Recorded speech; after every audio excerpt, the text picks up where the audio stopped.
وتركنا بعضهم يومئذ يموج في بعض ونفخ في الصور فجمعناهم جمعا۔ اس دن ہم انہیں آپس میں ایک دوسرے میں گڈ مڈ ہوتے ہوئے چھوڑ دیں گے اور سور پھونک دیا جائے گا، پس سب کو اکٹھا کر کے ہم جمع کر لیں گے۔ وعرضنا جہنم یومئذ للکافرین عرضا۔ اس دن ہم جہنم کو بھی کافروں کے سامنے لا کھڑا کریں گے۔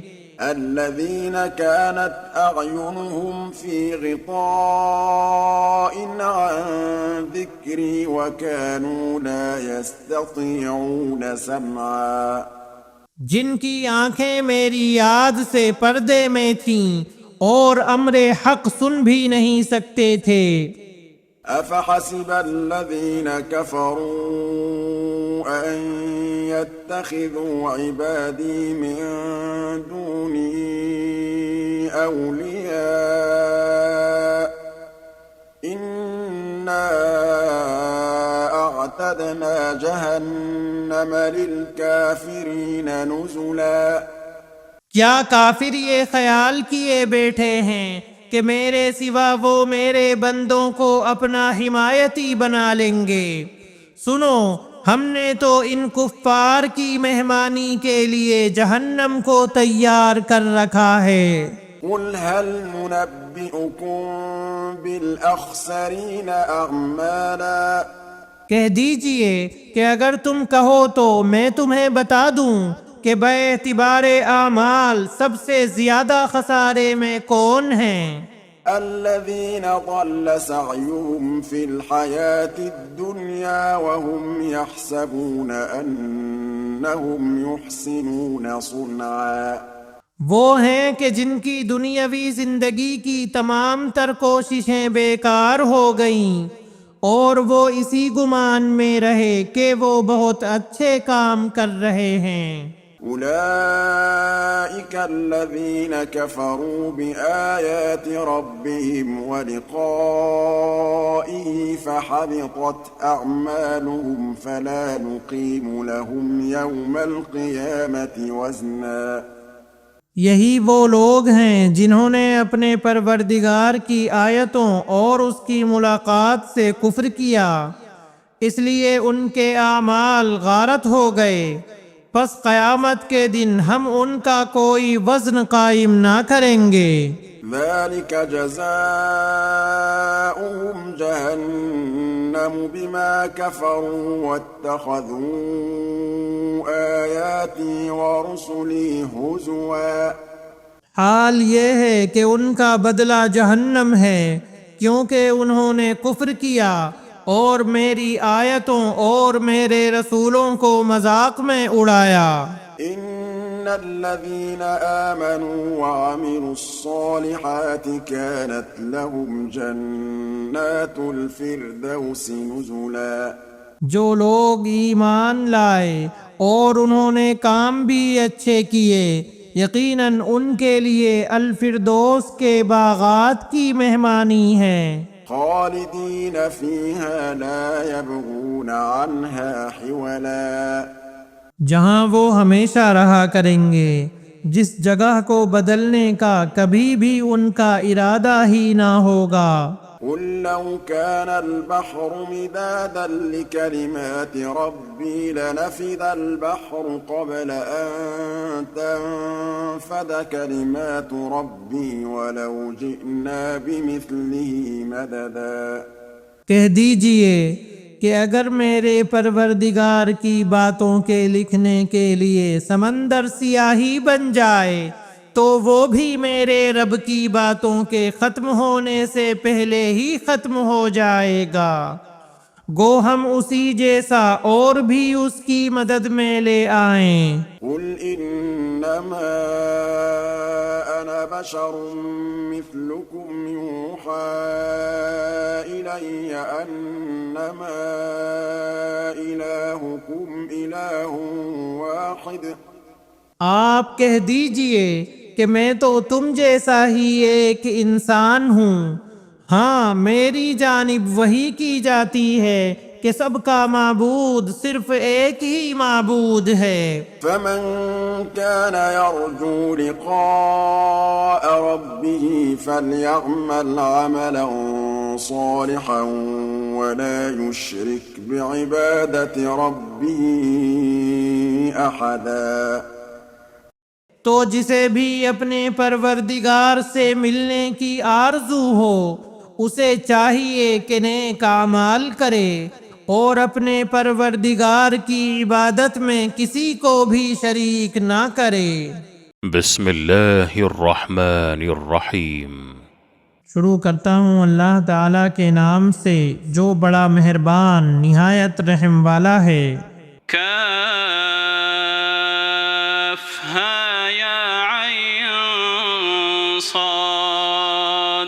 ذکر رحمت ربک عبدہ زکریا۔ یہ ہے تیرے پروردگار کی اس مہربانی کا ذکر جو اس نے اپنے بندے زکریا پر کی تھی۔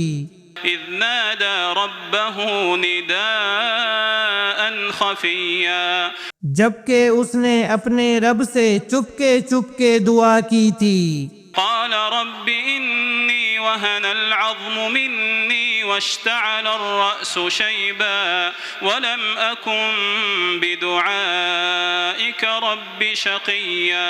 کہ اے میرے پروردگار میری ہڈیاں کمزور ہو گئی ہیں اور سر بڑھاپے کی وجہ سے بھڑک اٹھا ہے، لیکن میں کبھی بھی تجھ سے دعا کر کے محروم نہیں رہا۔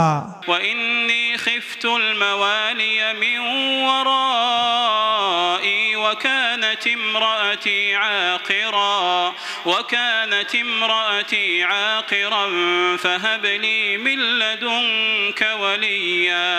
مجھے اپنے مرنے کے بعد اپنے قرابت والوں کا ڈر ہے، میری بیوی بھی بانجھ ہے، پس تو مجھے اپنے پاس سے وارث عطا فرما۔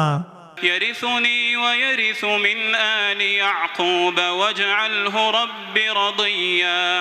جو میرا بھی وارث ہو اور یعقوب علیہ السلام کے خاندان کا بھی جانشین، اور میرے رب تو اسے مقبول بندہ بنا لے۔ يا زكريا إنا نبشرك بغلام اسمه يحيى لم نجعل له من قبل سميا۔ اے زکریا ہم تجھے ایک بچے کی خوشخبری دیتے ہیں جس کا نام یحییٰ ہے، ہم نے اس سے پہلے اس کا ہم نام بھی کسی کو نہیں کیا۔ قال رب أنا يكون لي غلام وكانت امرأتي عاقرا وقد بلغت من الكبر عتيا۔ زکریا علیہ السلام کہنے لگے میرے رب میرے ہاں لڑکا کیسے ہوگا جبکہ میری بیوی بانجھ اور میں خود بڑھاپے کے انتہائی ضعف کو پہنچ چکا ہوں۔ قال كذلك قال ربك هو علي هين وقد خلقتك من قبل ولم تك شيئا۔ ارشاد ہوا کہ وعدہ اسی طرح ہو چکا، تیرے رب نے فرما دیا ہے کہ مجھ پر تو یہ بالکل آسان ہے، اور تو خود جب کہ کچھ نہ تھا میں تجھے پیدا کر چکا ہوں۔ قال رب اجعل لي آية قال آيتك ألا تكلم الناس 3 ليال سويا۔ کہنے لگے میرے پروردگار میرے لیے کوئی علامت مقرر فرما دے۔ ارشاد ہوا کہ تیرے لیے علامت یہ ہے کہ باوجود بھلا چنگا ہونے کے تو 3 راتوں تک کسی شخص سے بول نہ سکے گا۔ فخرج على قومه من المحراب فأوحى إليهم أن سبحوا بكرة وعشيا۔ اب زکریا علیہ السلام اپنے حجرے سے نکل کر اپنی قوم کے پاس آ کر انہیں اشارہ کرتے ہیں کہ تم صبح و شام اللہ تعالی کی تسبیح بیان کرو۔ يا يحيى خذ الكتاب بقوة وآتيناه الحكم صبيا۔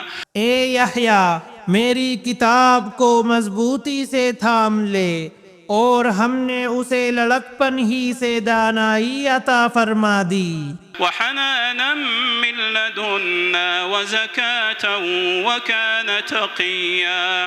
اور اپنے پاس سے شفقت اور پاکیزگی بھی، وہ پرہیزگار شخص تھا۔ وبرا بوالديه ولم يكن جبارا عصيا۔ اور اپنے ماں باپ سے نیک سلوک کرنے والا تھا، وہ سرکش اور گنہگار نہ تھا۔ وسلام عليه يوم ولد ويوم يموت ويوم يبعث حيا۔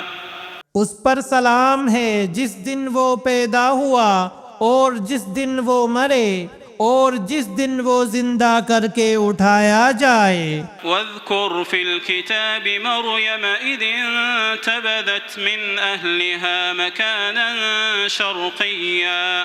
اس کتاب میں مریم کا بھی واقعہ بیان کر، جبکہ وہ اپنے گھر کے لوگوں سے علیحدہ ہو کر مشرقی جانب آئیں۔ فاتخذت من دونهم حجابا فأرسلنا إليها روحنا فتمثل لها بشرا سويا۔ اور ان لوگوں کی طرف سے پردہ کر لیا، پھر ہم نے اس کے پاس اپنی روح یعنی جبرائیل علیہ السلام کو بھیجا، پس وہ اس کے سامنے پورا آدمی بن کر ظاہر ہوا۔ قالت إني أعوذ بالرحمن منك إن كنت تقيا۔